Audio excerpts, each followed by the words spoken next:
Bueno, ya estamos. Buenas tardes a todos. Es un gusto, además os estoy viendo a bastantes. Eh, Gonzalo Aranda, Pepe Yáñez, Jaime García, Diego Martínez. Diego Martínez. Poneos la cámara, María Jarabo, que os veamos. Para que era una pequeña broma para empezar. Bueno, estamos muy contentos de poder celebrar este fin de semana, aunque sea de este modo. Y digo aunque, pero habría que decir precisamente porque es de este modo. Estamos muy contentos porque no es el modo que hubiéramos elegido, no es lo que hubiéramos decidido hacer, preferiríamos vernos, abrazarnos, tocarnos, no sigo por ese camino. Preferiríamos estar aquí, estar juntos, y sin embargo, el tiempo en el que vivimos nos permite estar juntos, aunque sea en modalidades distintas. Y por eso queremos abrazar con todo lo que somos y con todo lo que podemos las posibilidades que se nos ofrecen para seguir estando juntos. Este estar juntos, que empieza este viernes por la tarde y que se va a prolongar hasta el domingo por la mañana, es un estar juntos virtual, pero es un estar juntos real. Y así queremos, en la medida de lo posible, que se reproduzca. Y por eso se han habilitado unos foros, si veis en Canvas, a la derecha del horario, donde podéis saludar, estar presentes, hacer comentarios, saludaros entre vosotros. Es un estar juntos que es un fastidio porque impide unas cosas y sin embargo es un estar juntos que permite otras. Sea como fuere es lo que tenemos y es lo que nos lanzamos y os lanzamos a vivir. Sabéis que el leitmotiv de este año es la libertad es el verdadero motor de la historia y que queremos reflexionar durante todo este curso, no en clave liberal, sino en clave antropológica acerca del significado de la libertad como aquello que permite al ser humano construir y construir en comunidad, ¿no? En ese sentido, motor de la historia. Claro, es que motor, lo que mueve, movimiento, ¿no? Dicen los metafísicos, el acto de un ente en potencia en tanto que está en potencia, ¿no? Es decir, poner algo en acto. Nosotros queremos actuar, queremos vivir, queremos movernos, queremos ser de acción. Y por eso este primer fin de semana lo hemos titulado Hacer memoria para ser libres, volviendo al principio. Porque la libertad que nos permite actuar en el presente con sentido y proyectando hacia el futuro es una libertad que tiene que ser consciente de sus raíces. Por eso la memoria. Y en este tiempo en el que justamente se nos puede olvidar quiénes somos y de dónde venimos, porque estamos vueltos constantemente hacia la actualidad, podemos perder el sentido. Perder el sentido del pasado, de hecho, nos impide actuar libremente en el presente proyectándonos hacia el futuro. Y por eso queremos hacer memoria de lo que somos cuando nos juntamos. Y lo que somos cuando nos juntamos, lo que tenemos en común es la universidad. Lo que la Escuela de Liderazgo Universitario tiene en común no es ni siquiera becas Europa. En un sentido sí, pero ni siquiera becas Europa. Y no lo digo solo por los pobres de primero que van a estar en nuestra mente y en nuestro corazón durante todo el año porque les vamos a mentar constantemente. No lo digo solo por los de primero que no han podido ir a becas Europa, sino lo digo por bastantes de vosotros que sin haber ni siquiera participado en el proceso de selección sois de pleno derecho ELUs, alumnos de la Escuela de Liderazgo Universitario. Esto que tenemos en común, lo que nos hermana, lo que nos convoca, es la Universitas. Y por eso el recorrido que proponemos en este fin de semana comienza, como ya os sabréis muchos de vosotros, por la búsqueda de la verdad. Os animo a que os despojéis, tanto los que estáis en primero como los que estáis en cuarto, a que os despojéis de lo que ya creéis que sabéis, lo que ya creéis que habéis estudiado, lo que ya os han dicho 1000 veces, lo que ya os han contado, y a que hagáis este ejercicio de atención que exige la memoria para poder vivir el presente y proyectaros en el futuro. Os animo a que hagáis todas las preguntas que tengáis a través del chat. Habrá alguien que las recoja y que las formule cuando los ponentes acaben. Os animo a que estéis con todo lo que sois en los grupos de trabajo, a que os pongáis en juego y os animo a que y os animo a que, perdón, me están recordando que os dijera que participaréis en los foros, y os animo a que hagamos este camino de la memoria juntos, y un recordar, que ya sabéis que significa volver a pasar por el corazón, porque no es un ejercicio únicamente intelectual, también es intelectual, no es un ejercicio únicamente intelectual, sino también vital. Aunque ahora van a presentar al ponente de esta tarde, que es Isidro Catela, yo me permito decir, sin robar nada a la presentación, que estoy contentísimo de que sea él el que abra. Entre otras muchísimas cosas que ha hecho y dicho, le escuchamos, muchos de los que estamos aquí, una lección hace muy poco tiempo magnífica, que nos puso en un lugar, yo creo que privilegiado para iniciar el curso, hablando sobre la muerte al hilo de la pandemia y sobre la vocación que es la vida, que nosotros estamos llamados a vivir. Así que simplemente esto, que estoy muy contento y muy agradecido a Isidro de que haya aceptado nuestra invitación y que le exprimáis al máximo. Ahora te van a presentar más seriamente.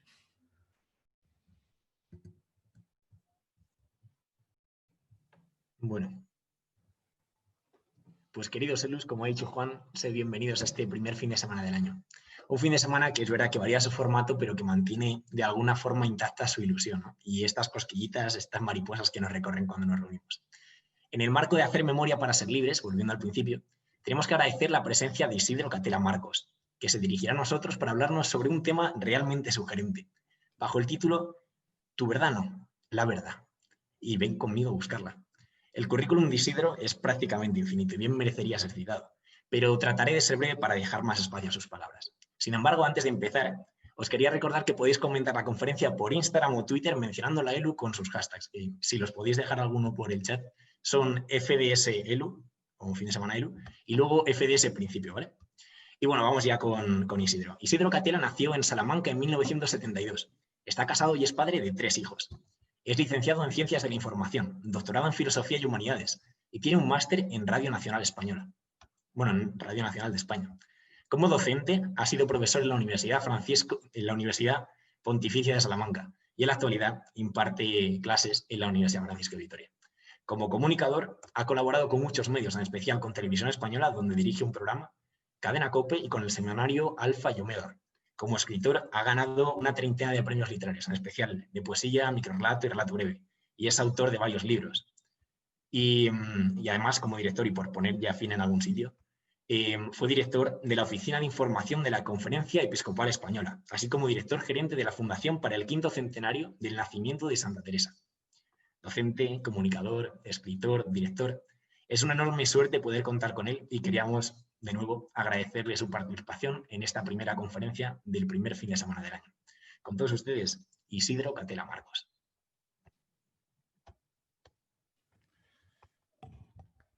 Muchas gracias. Es un gran honor y una responsabilidad enorme saltar el listón tan alto, no solo de la presentación de los amigos, sino ser el primero en el primer fin de semana del año.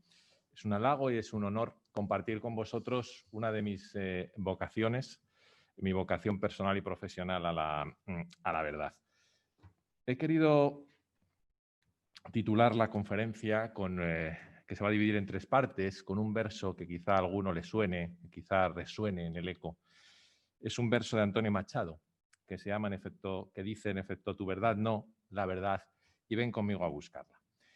En el rato que vamos a compartir juntos, irán apareciendo algunas imágenes de PowerPoint, vamos a ver un vídeo al final también, que tienen el objetivo de ser sugerentes y de no distraer. Vamos a intentar no distraer porque, en efecto, como decía Juan cuando estábamos de prolegómenos, es más importante lo que vamos a decir en este caso que lo que vamos a ver, aunque las imágenes nos ayuden en un viernes 13 a estas horas de la tarde a hablar de filosofía y de comunicación.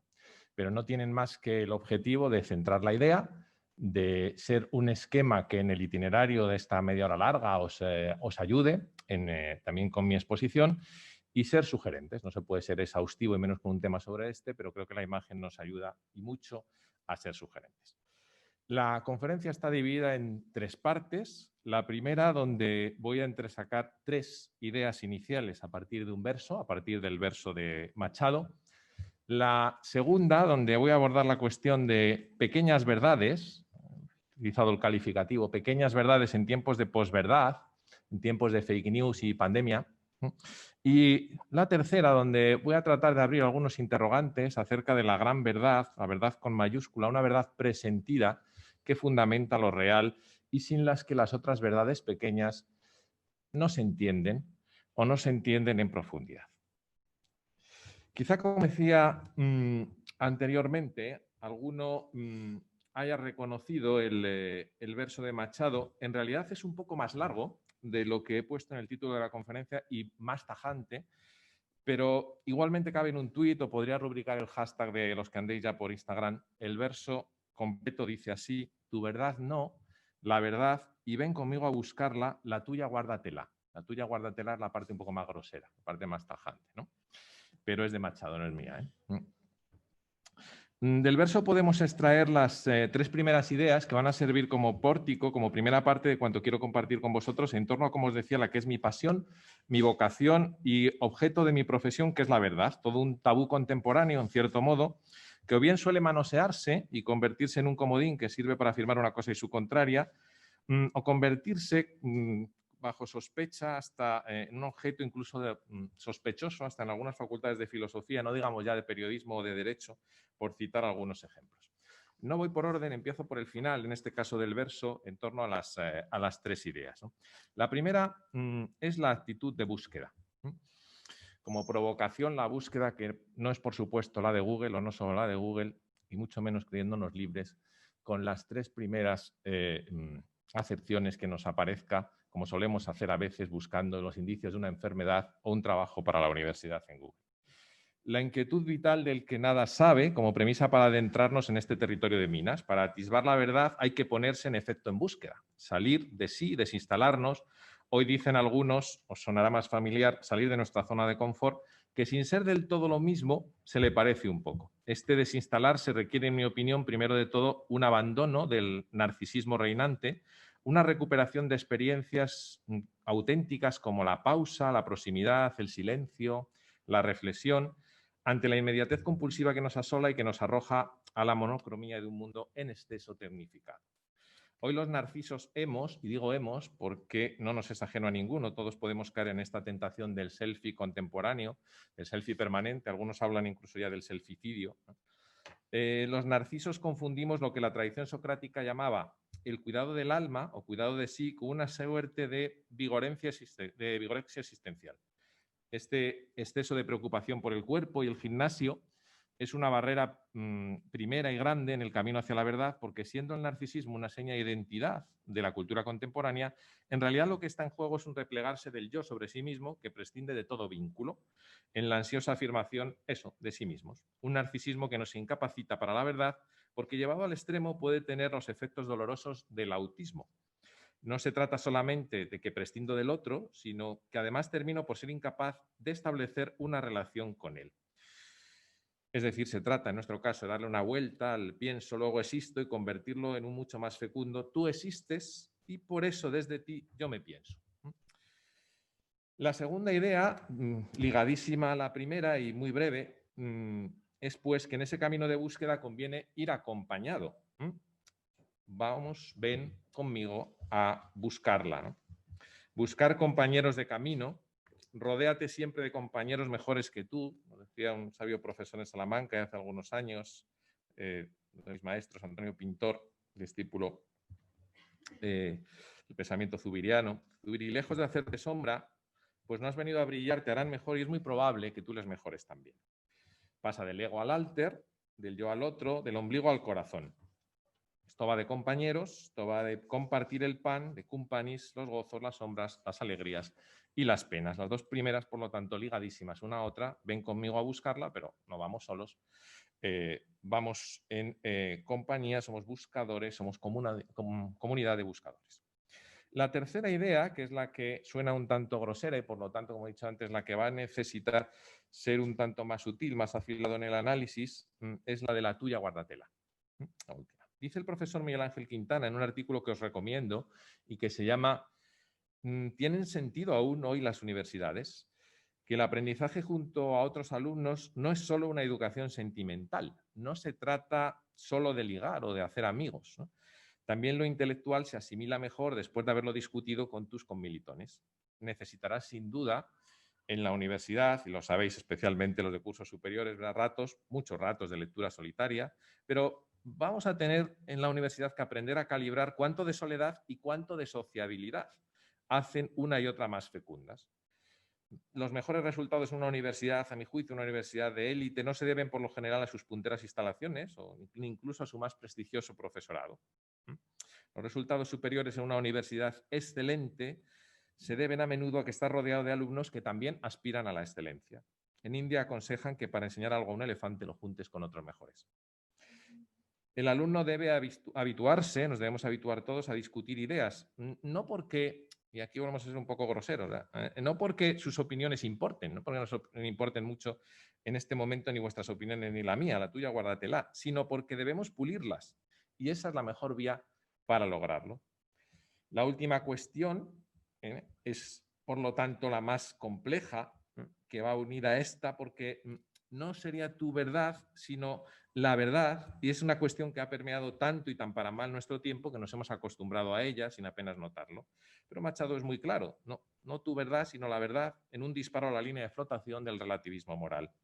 ¿Qué es el relativismo moral? Muy brevemente, porque hay por ahí algún alumno mío de ética que le ha tocado pensarlo y contarlo para los exámenes. Ella se lo sabe. El relativismo, la verdad de todo conocimiento o principio moral, depende de las opiniones y de las circunstancias de las personas. Como las opiniones y las circunstancias son cambiantes, ningún conocimiento o principio moral sería universal. La verdad depende, siempre depende. ¿Y de qué depende? Pues no es como en la canción de Jarabe de Palo. Por supuesto que según cómo se mire tenemos una perspectiva u otra. El problema del relativismo aparece cuando somos incapaces de tener una verdad propia independientemente de esa perspectiva. Uno dice que llueve y otro que no llueve, y yo en lugar de ir a la ventana y ver si en efecto llueve, me limito a contar con aclamada neutralidad que para uno llueve y para otro no. Pensemos otros ejemplos, un poco más brutos. Creo que las relaciones monógamas son mejores para el desarrollo integral de la persona que las polígamas. Pero estoy en Irán y vete tú a saber por qué tipo de miedo, seguramente sea un miedo humanamente muy comprensible, me encojo de hombros y digo que cada país tiene derecho a organizar su ordenamiento jurídico en esto y en dejar o no conducir a las mujeres o en colocarlas en las gradas más altas de los campos de fútbol o en colgar a los homosexuales en las plazas de Teherán como aviso disuasorio para que el que se salga del pensamiento único ya sabe lo que le espera. Bueno, si alguno piensa que exagero, no tiene más que echar un vistazo a San Google y a ver si aguanta la dureza de las imágenes poniendo simplemente homosexuales Irán. Hay una serie de contradicciones internas en esta forma de pensar desde el punto de vista formal muy evidentes. Luego, a la hora de hacerlo vida no es tan fácil, ¿no? Si todo es relativo, lo que yo acabo de decir también lo es. Suele sostener el relativismo que todas las opiniones tienen el mismo valor. Nos estamos cargando la cualificación, el conocimiento, el que yo vaya mañana al oculista, porque total, lo meto en Google, ya sé más que el oculista, ¿para qué voy a ir? Si todo absolutamente vale lo mismo, reducimos a que nada vale nada. Y que todas las opiniones son respetables, en ese error tan común de equivocar el respeto incondicional a las personas, por muy poco respetables que puedan ser sus opiniones. El relativismo en muchas ocasiones es fruto más de la inconsciencia que del adoctrinamiento ideológico y se asimila erróneamente a la tolerancia cuando hablamos de verdad, relativismo y tolerancia. Pero la tolerancia no es en absoluto una consecuencia del relativismo moral. La tolerancia se basa más bien en una convicción moral que pretende tener una validez universal. Y aquí entra la ética, tanto nos gusta a algunos, que es campo de litigios y nos permite ordenar racionalmente nuestra acción a partir del conflicto con otros que no sostienen nuestra misma posición y trata de resolverlos racionalmente y no a garrotazos como en el cuadro famoso de Goya. El sentido de la ética es precisamente seguir arrojando más luz sobre la posibilidad de seguir buscando la verdad juntos, sobre ese conocimiento que se sostiene e ir defendiéndolo de las objeciones que puedan ir surgiendo en uno u otro sentido. Yo puedo ser tolerante con tus ideas porque parto de una fuerte convicción en las mías, al igual que seguramente tú en las tuyas, que serán distintas. Si me diera igual, si todo dependiera, si fuéramos más bien veletas al albur del viento que soplara, podríamos decir como buenos relativistas, ¿y por qué debo ser yo tolerante? Cada cual debe vivir según su moral y la mía me permite ser violento e intolerante contigo. Este subjetivismo relativista es profundamente irracional e irremediablemente individual y, por lo tanto, nos incapacita para esa búsqueda y más búsqueda en compañía de la verdad. No cabe verdad alguna sino las preferencias arbitrarias de cada uno de nosotros. Nos sumimos así en las particulares cavernas de cada cual Y exigimos, nos olvidamos de una parte de la famosa alegoría platónica, ¿verdad?, que nos dice efectivamente que en el mundo hay cavernas, pero que no todo el mundo es una caverna, ¿no? Y exigimos que nuestro deseo se convierta en ley.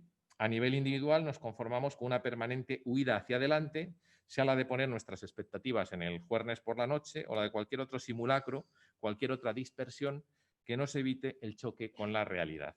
Si tenemos posiciones diversas sobre determinados asuntos y entramos en diálogo o incluso en conflicto, es precisamente porque partimos del convencimiento de que hay realmente verdad y de que no es vana ni utópica la esperanza de poder acceder a ella por el correcto ejercicio de la inteligencia práctica. Si todo valiera lo mismo, como he dicho, en realidad nada valdría nada, porque el relativismo al fin lo que hace es trivial a la pluralidad y tiende a eliminarla. Si dejamos de creer y de razonar en torno a la verdad, a situaciones que entendemos justas o injustas, buenas o malas, pues se acabó. Nos encogemos de hombros en torno a las grúas que cuelgan a gente en plazas de Terán o en otro sitio. Todo quedará reducido a un juego de poder. Abriremos la puerta a esa forma de mentira cruel, entonces, que suele venir de la mano del que grita más fuerte o del que pone la pistola encima o la bomba debajo de la mesa. Está la parte más dura, la del relativismo, ¿no?, que nos incapacita si no entendemos bien lo que está en juego. Desde ahí hacemos el puente, pasamos inmediatamente a la segunda parte de la conferencia. Las pequeñas verdades en tiempos de posverdad. ¿Por qué lo llaman posverdad? ¿Por qué lo llamamos posverdad ahora cuando queremos decir mentira, ¿no?, o mentira emotiva? ¿A qué nos estamos refiriendo? ¿A qué nos referimos especialmente en los últimos años cuando hablamos de posverdad? ¿Por qué le hemos puesto el prefijo posverdad? ¿Por qué se ha puesto de moda? Pues también brevemente, para lanzar alguna idea que trate de sugerir. Nos referimos a las mentiras emotivas, donde hay una carga importante de emotivismo moral. Es un neologismo que describe la distorsión deliberada, es importante, la distorsión deliberada de una realidad en la que los hechos objetivos tienen menos influencia que las apelaciones a las emociones y a las creencias personales, con el fin de crear y modelar la opinión pública e influir en las actitudes sociales. Y esto nos lleva, al fin, en esa distorsión deliberada, a la importancia que tanto se habla en los últimos años del relato. Construyamos un relato. Construyamos un relato especialmente para gente que, paradójicamente, teniendo más acceso a fuentes informativas, menos conoce de los hechos genuinos, los hechos originarios. Pensemos en el debate sobre la serie de ficción en el último mes y medio en España acerca de Patria, el relato de, especialmente de los años de plomo, los años más duros del terrorismo de ETA. Se trata de un relato construido sobre un relato ya de ficción, en este caso de la estupenda novela de Aramburu, compleja, estupenda, y la serie, el relato sobre el relato. Está en juego el relato. Y está en juego el relato para mucha gente que no estoy arrojando contra una generación que está sufriendo, no especialmente vosotros, pero cada año se nota más, está sufriendo una cierta orfandad en la transmisión cultural, una brecha cada vez más fuerte.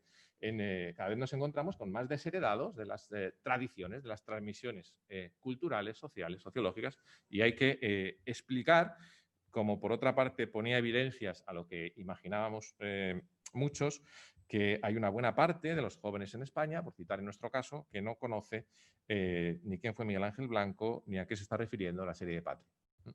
Entonces hay que empezar casi de cero con un relato construido sobre un relato. Posverdad se define en el Diccionario de la Lengua Española como distorsión deliberada de esa realidad que manipula creencias. Habla de manipulación de creencias y emociones con el fin de influir en la opinión pública y en las actitudes sociales. En su versión inglesa, post-truth, el término se utilizó por primera vez en el 92 en el contexto de unas reflexiones críticas sobre célebres escándalos de las presidencias norteamericanas de Nixon y Reagan, y alcanzó su cota máxima hasta ahora, pues esto nunca se sabe dónde está el cenit, en 2016, cuando coincidieron el Brexit por un lado y la victoria de Trump por el otro. Y el diccionario de Oxford la consagró como palabra del año. No de palabra del año. Como habéis visto en las últimas elecciones americanas, es un debate muy vivo y la cuestión sigue de moda, ¿no?, sobre el que no podemos cerrar el interrogante. Dice Lee McIntyre en un librito interesantísimo, el segundo que os recomiendo esta tarde-noche, que se llama Así sin más, posverdad, de McIntyre, que la posverdad no es sino una forma de supremacía ideológica, mediante la cual sus practicantes intentan obligar a los demás a creer en algo, tanto si hay evidencia a favor de esa creencia como si no.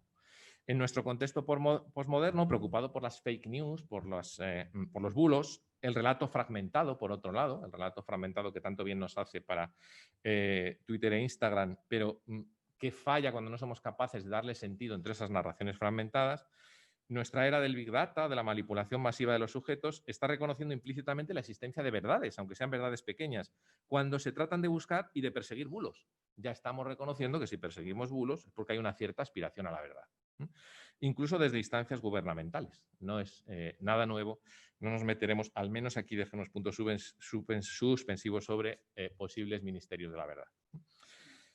Lo que sí cabe preguntarse con sinceridad es cómo es posible que nos encontremos en una situación en la que los hechos alternativos reemplacen a hechos genuinos y los sentimientos tengan más pesos que las evidencias palmarias. Es decir, hacernos preguntas, que es para lo que estamos ahí. ¿Por qué pasa? ¿Es cierto? O sea, ¿sería verdad, como dice Nietzsche, el problema de que no hay hechos, sino solo interpretaciones? McIntyre desarrolla en su obra la interesadísima cuestión de los sesgos cognitivos inherentes a todo ser humano y nos alerta acerca de estrategias tan comunes en el abono de la posverdad como el uso selectivo de hechos que apoyan la propia posición y el rechazo completo de los que no lo hacen. Se llama también de otra manera los silos de noticias que nos caen como cataratas en las redes, solo afines, solo los afines, solo construyéndonos una suerte de grupos estufas, donde no salimos de ellos. Y es más, no es que lo rechacemos nosotros, es que ya por nosotros el algoritmo lo rechaza, con lo cual hay que hacer de verdad tener una voluntad de verdad que no sé cómo la hubiera reformulado Zubiri si hubiera conocido las redes sociales. Una auténtica voluntad constante de salirse de esos silos que en muchos casos te entierran en lo, creyendo tú en una cierta pluralidad, en lo que solo es afín, ¿no? O también el nivel de compromiso emocional que tenemos con esos hechos y que por lo tanto va a afectar, lo queramos o no, a nuestra capacidad de razonar bien. Veamos dos ejemplos. El primero, de una imagen de un reciente, de un camión de correos. No he puesto yo lo de arriba, vamos de groserías hoy, no he puesto yo el insulto, el exabrupto de arriba está captado, es una captura de Twitter, una captura de un usuario de Twitter, enfadadísimo, porque a Correos no se le ha ocurrido otra cosa que decirnos que este camión es verde. Entonces, claro, las cosas están como están, la polarización está de tal modo, la tormenta de ideas en Twitter está tal, pues que uno se lanza directamente, con perdón, a decir, vaya putos mentirosos, esto es de Correos. Ya estamos otra vez, es que ni los de Correos me dicen una verdad. Lo cual, bueno, tiene la parte buena de que, de nuevo, la verdad está puesta encima de la mesa. De nuevo, la discusión acerca de la verdad y también la complejidad que nos supone abrir unas cuantas preguntas en torno a esto, ¿no? ¿Es verde el camión? Bueno, pues salvo que suframos algún tipo de patología daltónica en sentido estricto y aludiendo sin más al color sobre el que está la frase sobre impresionada, pues no. Pero en otro sentido sí, que entiendo que es por donde van los creativos. No conozco el interior de esta campaña en este caso, ¿no? Pero el camión de correos es un vehículo ecológico, con todo lo que supone eso de adhesión a unos valores de marca, que hasta hace 30 años de manera casi exclusiva y hoy también en buena parte es una institución pública que trabaja con papel, con cartón, entre otros materiales. Tiene su relevancia. No parece haber más intencionalidad aquí que la del juego publicitario con una suerte de captación benevolente, es decir, una suerte de captar la atención y la benevolencia del que te escucha, para que decían los clásicos al iniciar el discurso, es decir, captar esa atención de quien nos está viendo o escuchando y de su buena disposición a atendernos. Oye, mira, atiéndeme que este camión es verde, ¿eh? Y lo que te voy a contar después, pues ya veremos, va a ir en esa misma línea. Algo así en este caso como una primera reacción de, uy, ¿qué dicen estos de correos? Intentar no escribir el exabrupto del de Twitter, ¿cómo va a ser verde? Se les habrá escapado, es un error, pero no hay dolo, no hay mentira intencionada, y caemos, a poco que pensemos, no hace falta, ¿verdad? Está en la universidad para esto, aunque os sorprendemos diariamente del nivel de literalidad, que no se salen de las discusiones de la literalidad en las redes, ¿no? Vale, tratan de decirnos que son respetuosos con la casa común o creación, que es como llamamos a la que llamamos de forma popular el medio ambiente, sin más, ¿no? Más complejo es el caso, segundo, de este cartel que ha generado una enorme polémica en la última semana. Lo he añadido, no estaba previsto para la conferencia de hoy, pero bueno, en la actualidad siempre nos viene bien para que veamos de qué forma está viva la cuestión de la verdad y de la posverdad en el contexto del debate cotidiano. En este caso es un cartel, es una campaña también institucional del Ayuntamiento de Córdoba para suspicaces en cuanto lo puedan empezar a ver o intuyan los colores. Es un ayuntamiento gobernado por el PP y por Ciudadanos. Se han visto obligados a retirarlo después de una semana donde les han caído de todos los colores y donde el debate ha sido de todo menos racional. Bueno, vamos a tratar de traer, arrimar el ascua a nuestra sardina, traer la cuestión al elemento de la verdad y ver qué hay detrás, qué puede haber detrás, ¿verdad?, de este, a mi juicio, bastante desafortunado cartel institucional, que también importa aquí lo del institucional, ¿verdad?, de mayor tachado, no quiero ser como mi papá, para ilustrar una campaña contra la llamada violencia de género.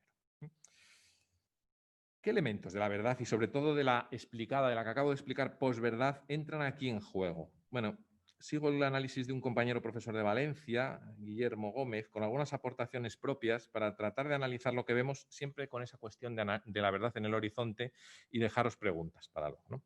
Lo primero, todo acto comunicativo, los que nos dedicamos especialmente a la comunicación lo sabemos, es un acto complejo en el que intervienen diversos factores que van. Pensemos en alguno de ellos, la intencionalidad del emisor, no podemos hacer un juicio de intenciones sin más, por más que pondríamos la mano en el fuego de alguna de las intenciones que pueda haber, hasta la interpretación del receptor, además del mensaje en sí, el canal que se emite, el contexto o la institución que lo pone en marcha. En este caso, insisto que es relevante. Y esto, que es una obviedad muy importante, pues hay que tenerlo en cuenta porque si no se mira el cartel dentro de la globalidad, por ejemplo, de los mensajes contra el machismo, no se entiende la polémica generada. Si nos vamos a la literalidad de este camión es verde o este camión es amarillo o yo no quiero ser como un papá que hace llorar a mamá, pues no hay más problema. Pero claro, el problema surge en este contexto de posverdad y fake news al que me hacía referencia, antes. ¿Por qué? Bueno, pues porque el cartel en sí, atendiendo a su literalidad, no debería generar mayor problema. Denuncia un hecho concreto, que existen hombres que maltratan a sus mujeres y que hay hijos que son testigos de eso y que mejor no querer imitar ese modelo. Una afirmación rotunda. Nuevas generaciones que no quieren ser como las de sus padres si es que estos han sido machistas y violentos. Hasta ahí todo bien. A mí particularmente no solo no me produce ningún problema la literalidad, sino al revés. Estoy totalmente de acuerdo, imagino que la mayoría también. Sin embargo, el cartel, como le sucede a otros elementos de verdad y posverdad en nuestro tiempo, no me parece del todo inocente en al menos 4 contextos: el ideológico, el jurídico, el identitario y el mediático. Brevemente, ideológicamente no lo es porque nos estamos moviendo en un terreno basado en un peligrosísimo silogismo que es el siguiente. Los hombres son violentos contra las mujeres. Tú eres hombre, luego eres violento contra las mujeres. Se quiera o no se quiera, este es el contexto generalizado de un pensamiento dominante, digamos, del revanchismo de género, en palabras del recientemente fallecido Enrique Lynch. Evidentemente, este silogismo es una falacia, porque se oculta el pronombre que va delante de hombres. Porque si ponemos algunos, el silogismo es falso, puesto que si hay algunos que lo son, otros no lo son. Y si ponemos todos, la experiencia empírica lo desarma, ya que muchos tenemos experiencia de padres maravillosos e incluso algunos intentamos serlo. La cuestión es que la posmodernidad se mueve siempre en el campo de la ambigüedad y la elusión. La posverdad se mueve en los campos de la ambigüedad y la elusión. Te quito partes. Como declarar una república sin declararla, para que me entendáis, ¿no? Cosas por el estilo, ¿no? Porque con ello lo que se venden son reticencias racionales y sobre todo nos movemos en el campo de lo emocional. En este sentido, el cartel hace imagen de esa ambigüedad visual en el que se dice sin llegar a decir. El cartel no dice que todos los padres sean violentos, pero tampoco aclara que solo sean unos determinados o ese padre determinado el que no debes imitar. Jurídicamente tampoco es demasiado inocente y no lo es no porque no haya muchos casos de violencia contra la mujer, uno solo es demasiado, sino porque también hay hombres que se han visto señalados, por ejemplo, en procesos de separación o chantajeados por acusaciones cuanto menos ambiguas que han conllevado y conllevan a día de hoy todo tipo de sufrimientos e incluso suicidios, en fin, la verdad poliédrica, ¿verdad? Ante las dificultades de defensa, largos procesos o incluso interpretaciones torticeras. Y en este sentido, en este proceso interpretativo que se produce ante esta imagen, no deja de reforzarse la sensación de una cierta presunción de culpabilidad por la condición masculina para todo hombre en procesos así, independientemente del acto que haya cometido y de su gravedad. Una especie de aplastamiento del sistema. Es que no puedo más. El peso cae sobre mí en este caso de la posverdad. Dice mi compañero Guillermo Gómez que vendría a ser una especie de extenuación de la dignidad, ¿no? hay una vinculación identitaria, hay un contexto identitario en tercer lugar que tenemos que tener en cuenta. Esta es muy fácil de entender de forma rápida porque prácticamente cualquier denuncia de un hecho es susceptible de caer hoy, también para la posverdad, en la acusación de grupo, es decir, en la estigmatización de un colectivo entero. Si yo quiero denunciar que existen sacerdotes pederastas, si pongo un cartel que salga un cura y ponga cuidado, no te acerques, puede abusar de ti, no solo estoy denunciando el hecho, sino estigmatizando a todos los sacerdotes como tales. Y lo mismo con un hombre musulmán. Imaginaos el mismo cartel, yo no quiero ser musulmán, con un niño con una bomba, con un dibujo de un niño bomba o de una mujer bomba. Similar. La que se hubiera montado, por cierta razón, toda estigmatización parte de hechos veraces y constatados, de hombres que maltratan, de curas que abusan, de musulmanes que atentan, de menores no acompañados que roban, etcétera, etcétera. Pero desliza, y ahí la posverdad tiene un juego muy importante en el que tenemos que estar muy alertas, me parece, el señalamiento al colectivo. Por eso en los carteles de denuncia, especialmente en los carteles de denuncia, para los que os toque hacerlos alguna vez, o en cualquier caso para los que seáis consumidores, todos de ellos, hay que ser muy, pero que muy escrupuloso con el juego de la ambigüedad. Si no quiere uno, en vez de construir una sociedad que nos una hacia el bien, que nos separe en la confrontación. Porque entonces con esa ambigüedad, con ese decir, con no decir, que se desliza hacia la estigmatización de todo un colectivo, terminamos siendo maniqueos en el blanco y en el negro, y en todos los hombres son como ese al que yo no quiero parecerme, todos los papás son como ese. Entonces, en lugar de generar comunidad, comunión, lo que generamos es absoluta confrontación. Y por último, debemos atender también al contexto mediático. El modelo, el paradigma mediático de los medios ha cambiado muchísimo en las 2 últimas décadas, de unos medios masivos que iban hacia receptores pasivos, en fin, cosas que vosotros no consumís, pues, o casi no consumís. El ABC, El País, digo porque no lo consumen ni muchos alumnos míos de periodismo, ¿vale? Telecinco o Antena 3. A la figura del prosumidor, que llaman ahora en marketing. En este contexto, es decir, el que consume y produce contenidos también al mismo tiempo, ¿no? Todos somos un medio. En este contexto, curiosamente, con más información al alcance que nunca, con más posibilidades para encontrar información fiable que nunca en los medios, especialmente en las redes, donde este mensaje se viralizó, se convierten en una cámara de eco, como decía antes cuando ponía el ejemplo de los silos de noticias, en esa catarata de informaciones que, pareciendo distintas, suelen tener en realidad el denominador común de la afinidad. Bueno, pues pensad cada uno en nuestros inherentes sesgos cognitivos que nos disponen a ser manipulados y explotados ahí por aquellos que tienen la intención de promover sus ideas, especialmente si pueden desacreditar todas las demás fuentes de información. Pensad en cada uno de los sesgos cognitivos que os inclinan a ver con benevolencia cualquier cuestión sobre el maltrato enfocada así, como la que acabamos de ver, porque una vez que somos conscientes de nuestros sesgos, no solo, pero es un primer paso, estamos en una mejor posición para derribarlos. Tercera y última parte.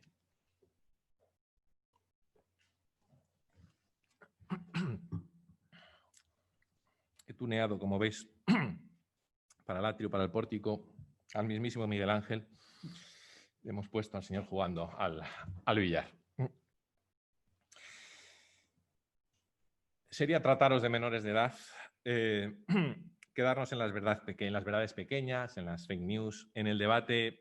A mí me apasiona, interesantísimo, que vemos que es el día a día, ¿no? de este tipo de bulos y quién persigue a quién y quién le pone el cascabel al gato y los ministerios de la verdad y estas cosas. Pero bueno, sería trataros, es decir, sería quedarnos una visión absolutamente alicorta, sería trataros como menores de edad. La filosofía está para pensar también sobre la comunicación en las preguntas últimas y decisivas, y la universidad como un campo abierto donde poder hablar de todo. Tenéis el privilegio de este foro tan maravilloso, de esta plaza que es la ELU. De todo incluye cosas de las que no hablamos habitualmente en otros sitios, en este caso por otro tipo de sesgos, ¿no?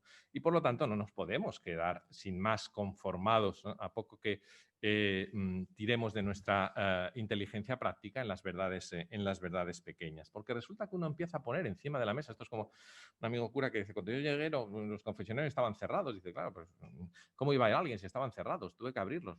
Ahora van 10. Antes iban 0, porque no habíamos puesto sobre encima de la mesa ninguna pregunta, sino que estaba cerrada. Mi experiencia cuando abrimos este tipo de melones grandes es de una respuesta masiva y de una inquietud universitaria por vuestra parte, hablo en general, muy grande. Llevamos 2 años, por ejemplo, en torno a las asignaturas de ética y algunas otras actividades en la universidad, viendo cómo, con pelos de punta, para bien y para mal, pero acompañando a mucha gente para bien, cómo interesa el tema del suicidio, la verdad del suicidio. Cómo interesa la causa mayor que actualmente existe en España de muerte no natural entre los jóvenes de 15 y 30 años. Disparada con la pandemia. Cómo los temas tabú, resulta que los pones encima de la mesa, los abres y hay gente que se acerca con intenciones muy variadas, pero que se acerca, ¿no? El hecho de que, atendiendo a la literalidad del camión que hemos visto fuera amarillo o el cartel sobre el padre que no queríamos tener, cuando menos equívoco, son al fin y al cabo verdades pequeñas de tamaño corriente que aluden habitualmente a nuestras cuitas, a nuestros cuidados urgentes, en las que andamos atareados día a día. Sin embargo, no quiero cerrar mi intervención sin al menos abrir los interrogantes sobre la verdad más grande. La verdad como fundamento último de todo cuanto existe. Pues hombre, está muy bien el ladrillo, pero más conviene ampliar la mirada y ver la pared con sus vidrieras, y más grande aún la casa o la catedral en su conjunto, y aún más ancho y más alto conviene fijarse en los hombres que la levantaron, en su literalidad, en los albañiles y en aquellos que la pensaron sobre un plano. Conviene poner la mirada tan arriba donde la pusieron ellos para entender, siempre limitadamente podemos entender las cosas, pero de forma más profunda, la realidad que tenemos delante. Porque no se puede explicar la siembra sin su humus y no se pueden explicar las verdades pequeñas con miradas alicortas que no remitan al menos a esta verdad a la que me voy a acercar de forma presentida, a esta verdad presentida. Venga, vamos del billar a Pinocho. ¿Qué quiere decir Pinocho cuando clama ante Pepito Grillo que él quiere ser un niño de verdad? Puede entenderse de 2 maneras. Una que podemos llamar meramente biológica, que quiere ser un niño de carne y hueso. Luego esto ya está, sin más, nos sirve de carne y hueso para reivindicar la carne, nuestro cuerpo, como verdad. No como mera prisión del alma, sino como elemento imprescindible para ser personas de verdad. El cuerpo importa, importa mucho. Nada en este sentido de espiritualismos falaces. Ese ser de verdad en nuestro cuerpo tiene que ver, por supuesto, con la verdad de la que estamos hablando.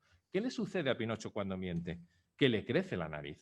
Y cuando no va al colegio, pues que le crecen las orejas de burro. ¿Y qué nos sucede a nosotros cuando hemos discutido con nuestro hermano y no nos hemos reconciliado con él? Pues que dormimos peor por la noche o que nos duele el estómago. Porque el cuerpo importa en ser personas de verdad, ¿no? Porque el cuidado de sí al que yo me refería antes, ¿vale? Que no se limita, que no se queda solo en el gimnasio, ¿vale? Ese cuidado de sí es el cuidado del cuerpo, es el cuidado de la carne. Ser un niño, una persona de verdad, tiene una razón biológica que está íntimamente unida, por supuesto, no se agota ahí, a la razón biográfica. Porque somos también biografía.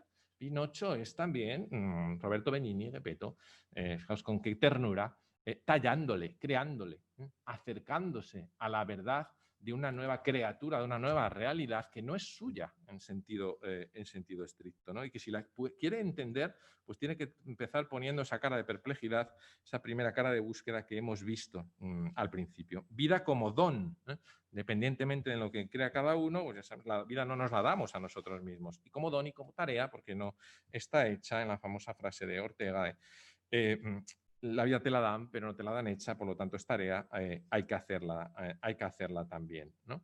Y en ese hacerla entra en juego la voluntad de ser un niño de verdad. Yo quiero ser un niño de verdad, le dice muchas veces a Pepito Grillo, ¿no? Algo similar a lo que expresa de manera sencilla con un ejemplo el filósofo español Julián Marías, cuando afirma que él estaba feliz, en sus memorias aparece, del pacto que hizo con su hermano cuando tenía 7 años, tan solo 7 años. Dice, nos prometimos, juntamos las manos, nos dimos un abrazo, nos prometimos nunca más decir una mentira. Caramba, desde los 7 años. Promesa cumplida, decía al final de su vida. Bueno, podemos empezar a los 40 y tantos, no pasa nada, ¿vale? Nadie se defraude, nadie se venga abajo, o a los 20 y tantos. Se puede hacer un pacto a los 20 y tantos. Somos realidades abiertas. La conversión siempre es una puerta abierta. Vemos aquí la dimensión narrativa de la ética. Somos biografía también, la importancia de una narración coherente, no de cualquier narración. Es decir, de una narración donde los pasos vayan teniendo un sentido y sean coherentes para no terminar, entre otros casos, como una especie, con una suerte de esquizofrenia moral, ¿no? De una vida vivida de verdad. Una vida vivida de verdad es esto, es cuidar el cuerpo, que es biología más biografía, y es ponerla en relación en toda una narración de la vida. Decía Ortega, al que he citado antes, que una vida sin verdad no merece ser vivida. Una vida sin verdad no merece ser vivida. Entonces, bueno, pues empecemos a los 20, empecemos a los 48. Esta vida de don y tarea. Y decía San Agustín que aun en tiempos en los que todos desean mentir, nadie quiere que le mientan. Puede ser que en algunos momentos queramos que no nos digan toda la verdad, pero nadie quiere que nos mientan, entre otras cosas, porque supone una cosificación directa, una reducción del sujeto a objeto, y a ninguno nos gustan. Todos tenemos experiencias, por desgracia, aunque sean pequeñitas, de que alguien nos ha tratado como un clines. Y cuando nos han tratado como un clines, solemos decir, no nos han tratado de verdad, no queremos que nos traten así. La vida humana en este mundo, también en tiempos de inflada posverdad, ¿verdad?, nos asalta con una verdad insoslayable. Somos biografía, somos biología, la importancia del cuerpo, y ¡zas!, la verdad incómoda que se acaba, la finitud. Y por lo tanto, filosofar sea sobre cualquier cuestión es volver aquí, es poner el gran interrogante a la verdad aquí, más allá de las verdades de los carteles o de los camiones de correos, que para nuestro día a día son importantes y no dejan de ser los ladrillos de la catedral, ¿vale? Pero miremos, por favor, más arriba, ¿no? Y mucho más en la universidad, ¿no? Nos morimos y sabemos que nos vamos a morir, y esto es una verdad incómoda, es una verdad pues incómoda, la finitud. Y este límite, ante el límite, uno puede tener reacciones muy diversas. Es verdad que posibilita la angustia, pero al mismo tiempo un enorme campo de posibilidades creativas, porque posibilita que nuestros actos tengan un valor moral absoluto. Porque ya me gustaría a mí, pero no tengo todo el tiempo del mundo para leer libros, todos los que quisiera. Decía Francisco Umbral que él tenía una piscina llena de ellos. Iba tirando a la página de Francisco Umbral, no lo conocisteis algunos, habéis vuelto a ver, tenía estas reacciones frikis de vez en cuando, ¿verdad? Pero decía, ya voy por la 15 o la 20, no me interesa. El día es, como decís vosotros ahora, 24/7, a la piscina. Hay una piscina de agua y una piscina de libros, donde iban los que no le terminan de interesar, porque no tenemos todo el tiempo del mundo para leer todo lo que queremos leer. Y ese es un primer ejercicio de humildad. El andar en verdad es andar en humildad, que decía Santa Teresa, ¿no? Y ni para ver la serie que tengo pendientes, y menos ahora que caen series por todos los sitios, es imposible, ni los que nos dedicamos a ello. No haríamos otra cosa. O para peregrinar a la Tierra Santa, no tengo todo el tiempo del mundo para decirle a las personas que las quiero, ni sé cuánto tiempo voy a tener. Y ante este límite cabe comprender la realidad como posibilidad creativa, o caer presos de esa tentación tan contemporánea que es la impaciencia.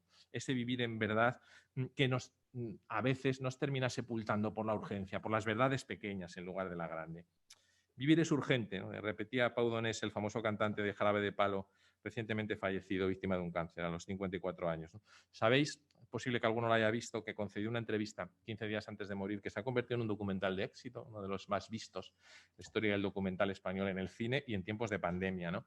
Interesa, vuelve a interesar el límite, la fragilidad, vuelve a interesar que nos digan, que nos pongan delante la lente del vivir de verdad, ¿no? Pau Donés, se llama, para el que no la conozca, aunque supongo que todos habéis oído hablar de ella, lleva el título de la canción Eso que tú me das. Donés hace un canto muy sencillo a la vida, y cuando Jordi Évole, el entrevistador, le tienta con la eutanasia, él dice, eso nunca. Yo vivir, siempre vivir. Mi verdad es vivir, mi verdad es la vida, ¿vale? Y está muy bien, más en el medio del páramo de la cultura de la muerte en el que estamos, pero bueno, yo creo que cabe dar un paso más y preguntarnos, ¿vivir para qué? ¿Vivir para ir a dónde? A veces lo cantamos, lo versificamos y nos puede parecer poético, pero debajo hay preguntas profundas, ¿no? Dice Dani Fernández, seguro que a algunos gusta, si te esperé toda una vida, ¿qué más da un poco más? ¿Hay en esta vida un poco más de lo que conocemos? Si ya está toda la vida, ¿es eso posible? ¿Podemos hablar de una verdad presentida que nos remita hasta el infinito y más allá, en el decir de Toy Story? Esta es la pregunta de la razón abierta, queridos alumnos, ¿no? No la estrecha que se conforma con pesarlo y medirlo todo en un laboratorio. Es la pregunta sincera, que no cabe no hacerse, ¿no? Otra cuestión es el recorrido y dónde lleguemos con ella, ¿no? Esta verdad presentida, que es no como solemos decir, luz al final del túnel, sino luz antes y durante el túnel.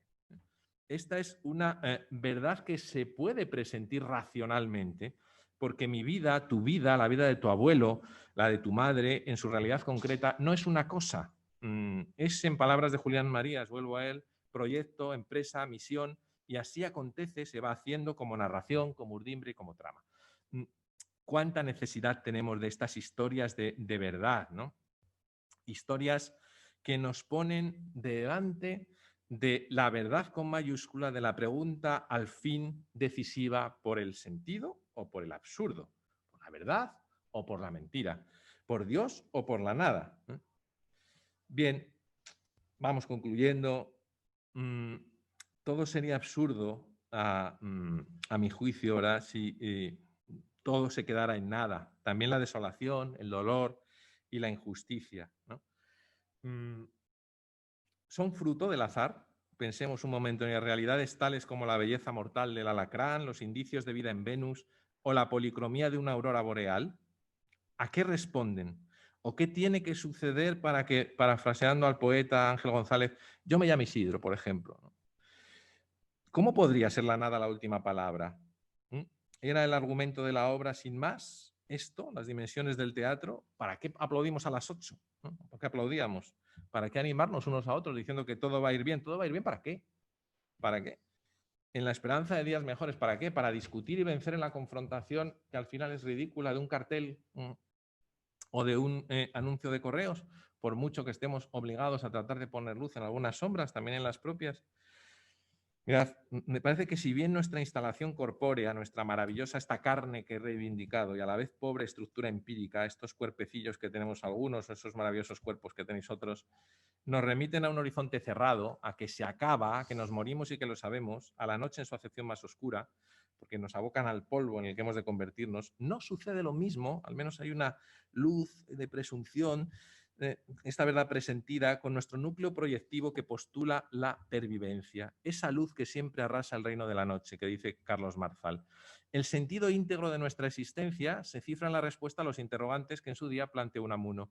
¿Quién soy? ¿Qué será de mí? Si mi vida estuviera abocada a la aniquilación, si esta fuera la verdad última, en última instancia nada tendría sentido. Pero es que el sentido existe. Me es evidente porque lo veo actuar a cada instante y este sentido nos remite a su fundamento. Si mi vida ha de tener sentido, es precisa al menos la pregunta por la perdurabilidad y continuidad de la misma, porque si no nos preguntamos por la perdurabilidad, pues se acabó el sentido. Lo urgente es comprender que ese fundamento, esa verdad, es la que me posee a mí y no yo a la inversa. No soy cazador de verdades ni de certezas, ¿no? El esplendor de la verdad en nuestro tiempo, la verdad, que dice Leonardo Polo, no admite sustituto útil. Muchos pensadores han interpretado la idea absoluta del ser como señal de la existencia de Dios, en cuanto que nos induce a pensar en un ser realmente absoluto que la soporte, ¿no? Argumentan que esa dimensión ilimitada que posibilita el conocimiento de las esencias debe tener una consistencia real en Dios, un bien infinito. Nos puede parecer un tanto airada, quizá a algunos, esta pretensión de certeza, pero es que no es una certeza sin más orientada hacia atrás, ¿no? Para atar los cabos de una seguridad que nos garantice el dominio de la razón, ¿no? Está echada hacia adelante, como Truman en la peli que seguro conocéis, y si no, pues hay que verla, sobre Truman. Es una búsqueda sincera de la verdad que me lanza hacia adelante, que me lanza nada menos que hacia una vida con mayúsculas. Si busco esa verdad, yo no estoy pretendiendo seguridades cortoplacistas para un tiempo de pandemia. Todo lo contrario, si busco esa verdad, tengo que intentar hacer vulnerable lo ya sabido, porque pretenderé siempre saber más y mejor. Y paradójicamente es esa apertura al riesgo, al misterio radical de la vida, la que me hará en cierto modo invulnerable, porque ya no tendré que ir arrodillándome por ahí ante diosecillos de bar. Presiento razonadamente, y así os lo confieso, en la experiencia de mi vida, lo he presentido y lo he experimentado en diálogo fecundo con la fe, la verdad en la que se fundamentan las pequeñas verdades. Y lo hago desde la propuesta, por supuesto, desde la apertura al diálogo, pero desde el desvelamiento de algunas preguntas que quisiera buscar con vosotros y con las que termino.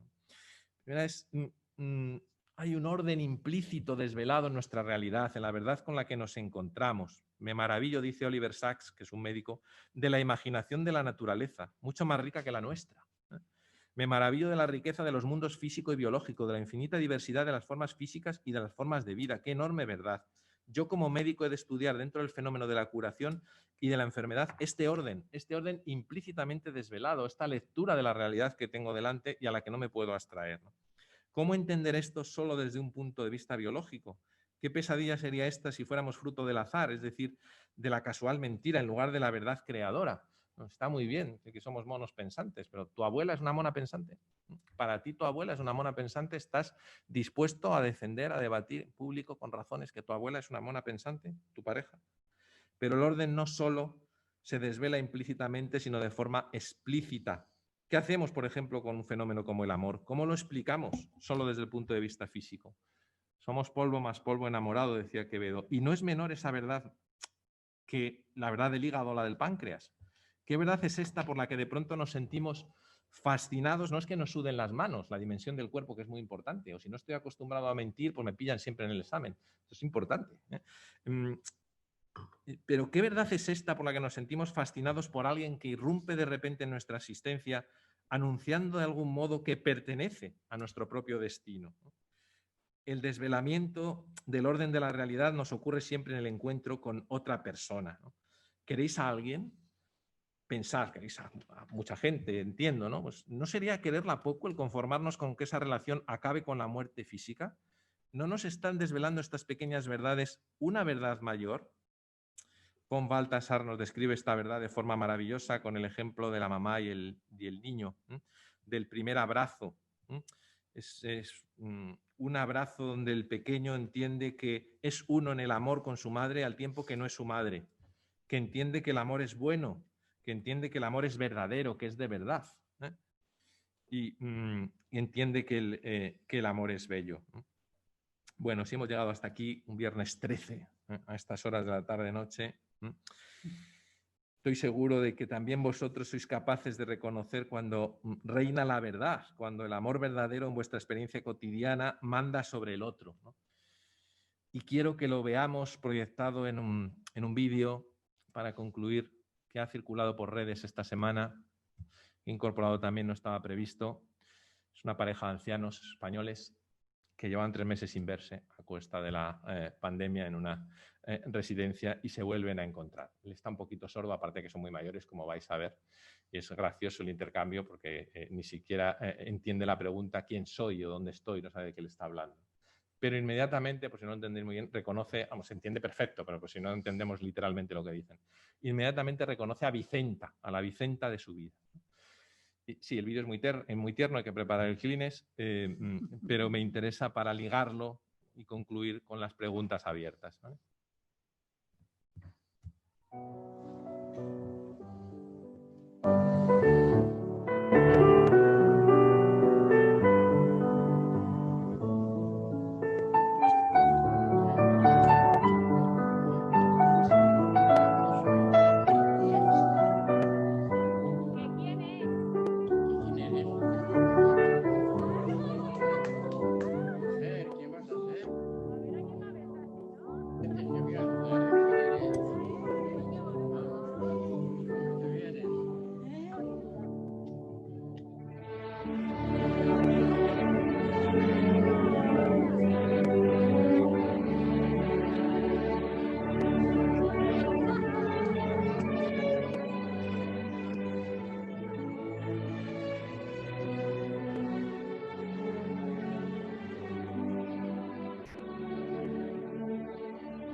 Bueno, no sé si la música como aquí nos ha permitido escuchar el diálogo, pero dicen literalmente que ¿dónde estoy? No, que ¿quién soy? Le grita más fuerte. Pues hombre, ¿quién vas a ser? Eres Vicenta. Anda, me ha conocido.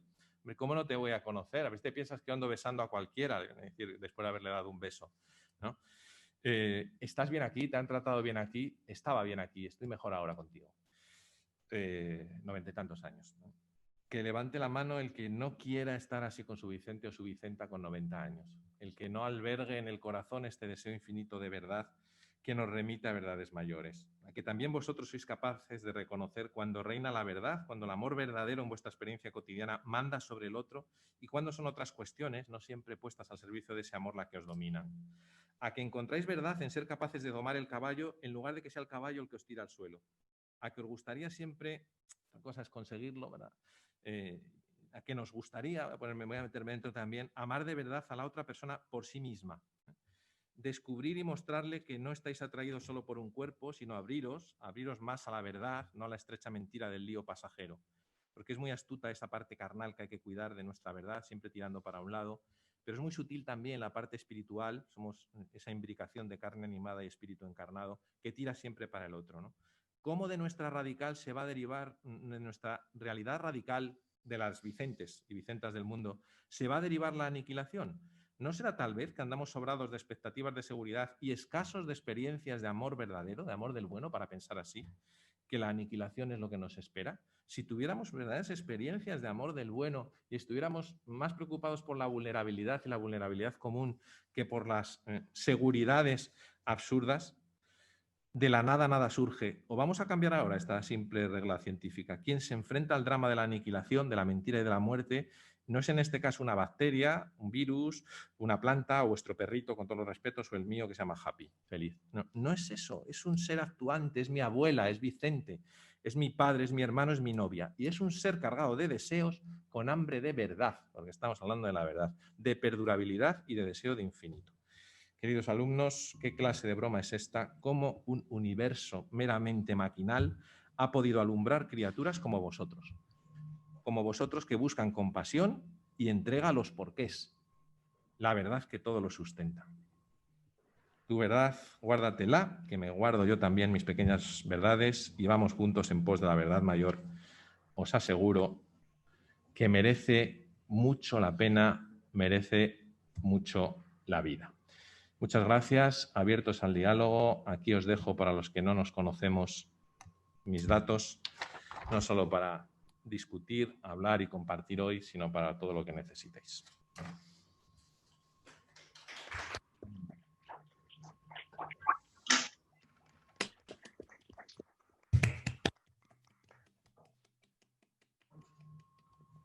Muchísimas gracias, Isidro, y muchísimas gracias también por la puntualidad, vamos, medida. Se ve que ha trabajado en medios de comunicación. Estaba ensayada, Entonces ahora hay alguien, Pedro, creo, encargado de recoger preguntas y de formularlas, creo, ¿no? Sí, soy yo el encargado de recoger preguntas. Y eso, poco a poco, pues que la gente vaya escribiendo por el chat y las vamos haciendo. ¿Cuánto tiempo tenemos, Juan? Hasta -5. Vale. Hasta -5 y nos vamos a los grupos. Un par de preguntas entonces, ¿no? Dirías, más o menos.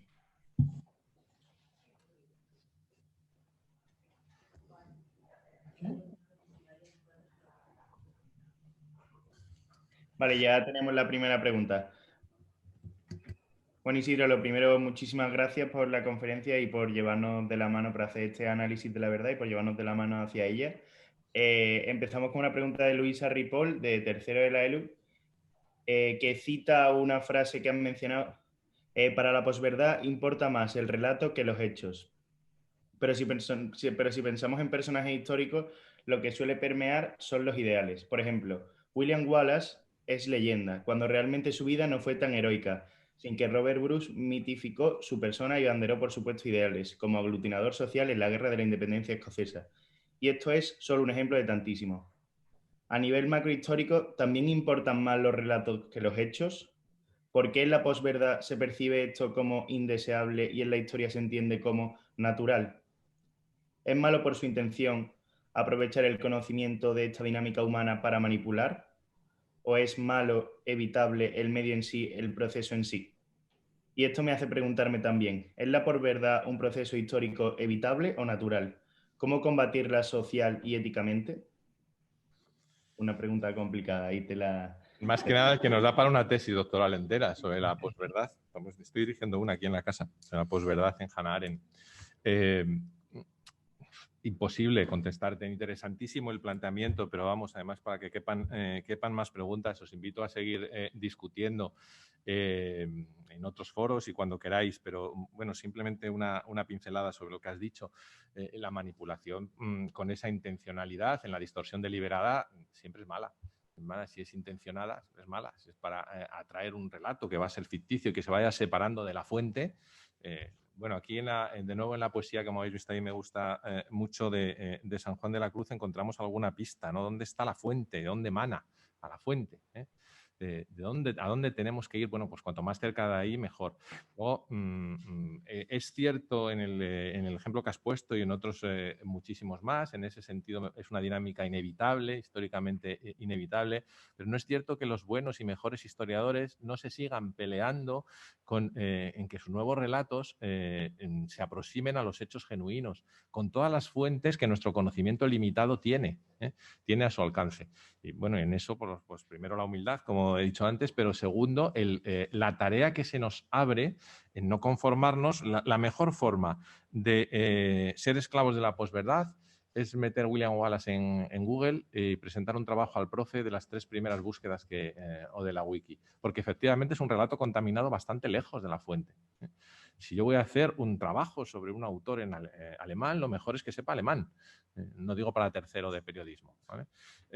Pero el historiador, el buen historiador, igual que el periodista que pone profundidad de foco, es aquel que no se conforma con los relatos contaminados, con sus propios sesgos y juega con esos dos para tratar de poner barreras a sus sesgos por un lado y asumiendo el condicionamiento de los hechos que le han ido llegando de esa catarata, se esfuerza siempre por aportar algo nuevo y solemos decir además algo de verdad que muchas veces contradice a relatos anteriores. Por eso son tan importantes las fuentes en relatos abiertos, no en el ejemplo que has puesto, pero en el que he puesto yo sí. Por eso es tan importante que los propios actores de lo que ha sucedido, por ejemplo, y está sucediendo abierto en menor medida, en diferente medida, vamos a decir, con el terrorismo en España, hablen los actores. Y se les dé voz a los actores. Y por eso es tan importante que se tenga una posición moral también sobre el relato, lejos de toda neutralidad. Por eso se genera un escándalo cuando HBO pone un cartel partido en dos y coloca al mismo nivel al asesino y a la víctima. Aramburu, y termino, por si no da tiempo a más. Aramburu decía en una entrevista hace un año aproximadamente, justo antes de la pandemia, en una radio española, que a él le ha ayudado mucho, sin ser creyente, la educación cristiana que le dieron sus padres para los sesgos positivos, decía él. Y uno evidente es que, bueno, supe enseguida que construyendo este relato me tenía que ir. Él vive en Alemania, ¿no? Dice, y uno evidente era entender que entre el que dispara y el que yace en el suelo, yo me iba a poner siempre del lado del que está en un charco de sangre en el suelo. Siempre. Dice, y esa inclinación hacia la víctima es una constante en toda mi obra como posición moral. Bueno, es muy valiente, es una forma de vencerlo, ¿no? Decía, otra forma de vencer lo que he tenido es ventilarme un poco, salir un poco de casa, ¿vale? Estar un poco viajado. ¿Para qué? Pues para tener otras fuentes que las de al lado, ¿no? Para tener otras fuentes de la parroquia en todos los sentidos, ¿no? Bueno, habría más, pero nos metemos en otro charco. Muchas gracias por la pregunta y da para una tesis. Isidro, muchas gracias. La siguiente pregunta es de Álvaro Salgado, también de tercero de la ELU, y va en línea del sentido último. Dice que usted hace referencia a que la erradicación última nos arrebata el sentido de la vida, que la muerte, si es en verdad esa noche más oscura, apaga cualquier atisbo de libertad y dignidad en la vida del hombre. ¿Pero por qué? ¿Por qué necesitamos de esa idea de trascendencia para valorar lo presente? ¿Por qué necesitar de una potencia última para dar sentido al acto del instante presente? ¿Por qué no podríamos amar y ser compasivos sin necesidad de esa esperanza de no terminación de nuestra esencia cuando ya no haya una existencia? Si nuestra naturaleza genuina es mortal, ¿por qué apelar a la inmortalidad del alma para darle sentido a un cuerpo perecedero? Cuando precisamente predicamos que hay que defender la importancia de ese cuerpo en nuestra identidad como seres vivos y humanos. Esta no necesita una tesis, necesita dos. Bueno, pues todo lo brevemente e injusto que pueda ser en contarte algo sobre esto, ¿no? Yo no he dicho en ningún momento, y se ha traducido esto ha derivado esto de mis palabras, en que no puede haber una vida con toda su potencia de dignidad, sus actos de dignidad, ni por supuesto se pueda tener inclinación, el ser buena persona, vamos a resumir rápido, sin tener esta idea de sentido último de la vida radicada en una inteligencia creadora, etcétera, etcétera, sin creer en Dios.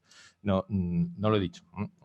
Yo que mi argumentación ha ido por la línea de entendernos, una línea muy zubiriana, por ejemplo, de entendernos religados necesariamente a algo, de presentir esa realidad con indicios racionales, donde al final hay que dar un salto hacia la fe, pero anclado en la realidad, es decir, de la lectura de la realidad que yo tengo delante, me es mucho más plausible el sentido que el absurdo. Me es mucho más plausible la verdad pequeña, que fundamenta verdades mayores, que la mentira. Y me es mucho más plausible el Dios que la nada.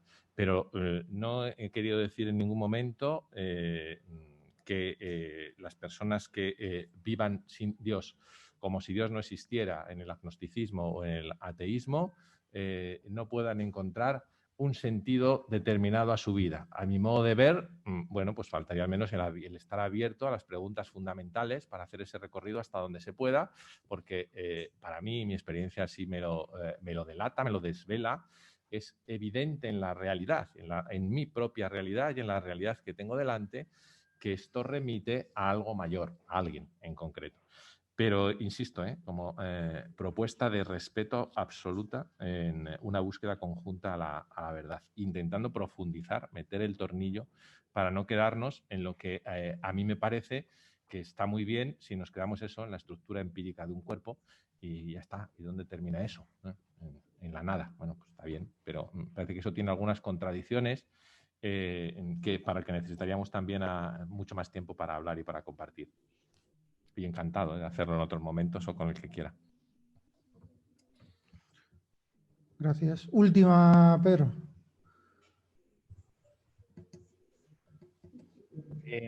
Perfecto. Tenemos dos, así que, bueno, por facilidades voy a coger la más corta, que es de Ignacio Puello, cuarto de la ELU. Refiere a que hacía referencia a que la mayoría de la juventud y espectadores de Patria no conoce el relato original de ETA. ¿Podemos conocernos con profundidad en el presente como sociedad si desconocemos el pasado reciente que lo explica? Pues de manera general no, pero un pequeño matiz, ¿vale? No he dicho tampoco, la precisión es importante, que la mayoría de los espectadores de Patria no lo conozcan. Es más, intuyo que la mayoría de los espectadores de Patria son los que más lo conocen, porque hay un cierto interés en ir hacia ese relato o alguien se lo ha contado. Ya hay, por lo tanto, un interés en la búsqueda de la verdad. Es decir, bueno, es que yo de esto no sé nada, pero me ha dicho mi profe que porque no la veo.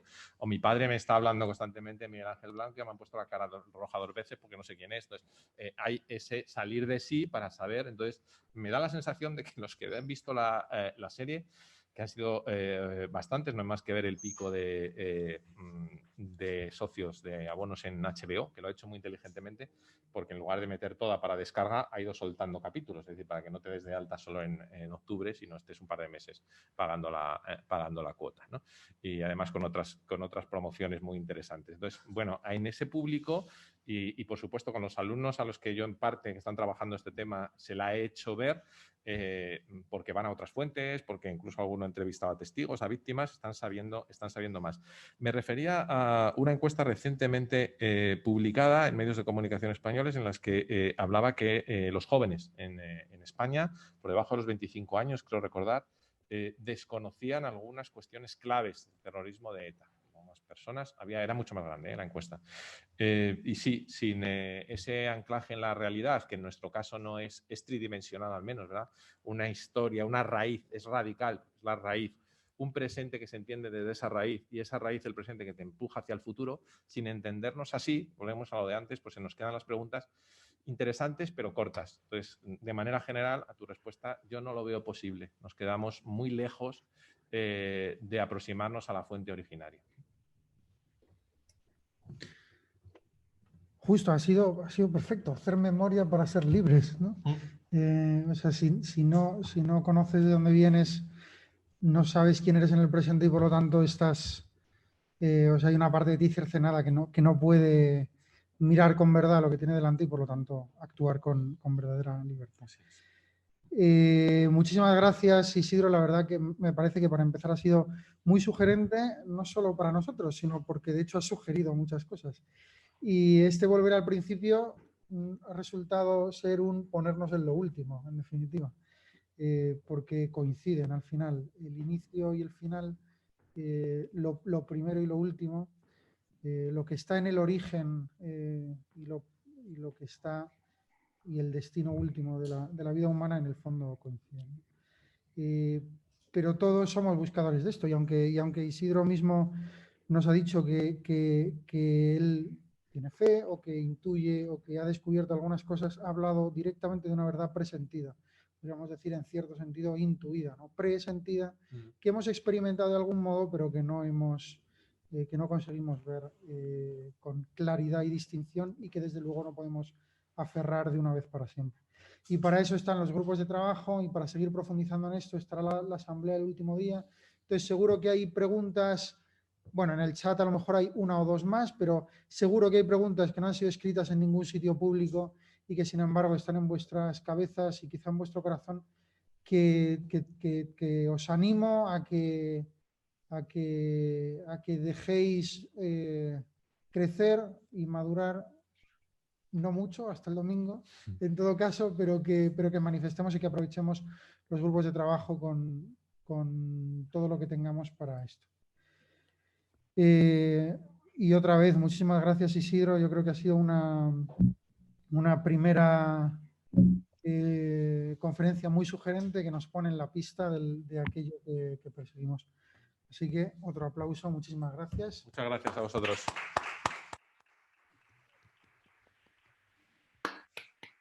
Y ahora algunos físicamente, los que estamos aquí, y todos los demás virtualmente, nos vamos hacia los grupos de trabajo. ¿Ok? Nos vemos los que nos toquen.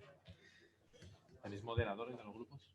Perfecto, chicos. Ahora todos a los grupos de trabajo. Los enlaces están en Canvas, en los grupos de hoy viernes. Y nada, está la lista de los grupos y el número en el que estáis. Y os unís al enlace de Zoom. Ahora nos vemos. Chao. Sí, me pongo encima que le habían puesto algún... Dice que no se preocupara en absoluto. Dijo, no, yo no estoy peleando.